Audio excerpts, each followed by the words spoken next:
Sur Terre, les êtres humains bougent relativement peu.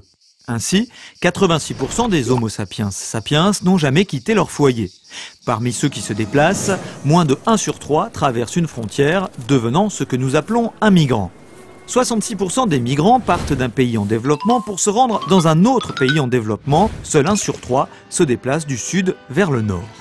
Dans leur grande majorité, ces migrants sud-nord ne viennent pas des pays les plus pauvres, mais de pays émergents et ils arrivent de façon légale. Ensuite, le coût de l'émigration étant très élevé, partent surtout ceux qui ont les moyens de cet investissement, de l'argent, une formation ou des diplômes. Ajoutons que ces migrants sont les meilleurs acteurs de l'aide internationale au développement. En 2010, ils ont transféré à leurs proches, restés au pays, 334 milliards d'euros, 4 fois plus que l'aide publique internationale au développement. Dans ces conditions, est-il raisonnable de vouloir verrouiller les frontières ?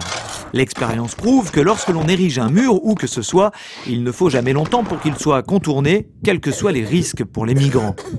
Ensuite, le coût de cette politique est extrêmement élevé. En France, selon les calculs, près de 26 000 euros par expulsion. Il y en a eu 29 288 en 2009.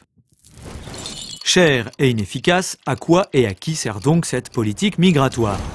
Réponse A. À l'industrie de la sécurité et aux mafias de passeurs. Réponse B.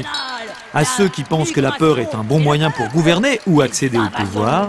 Réponse C. À ceux qui ont intérêt à précariser les migrants pour les exploiter.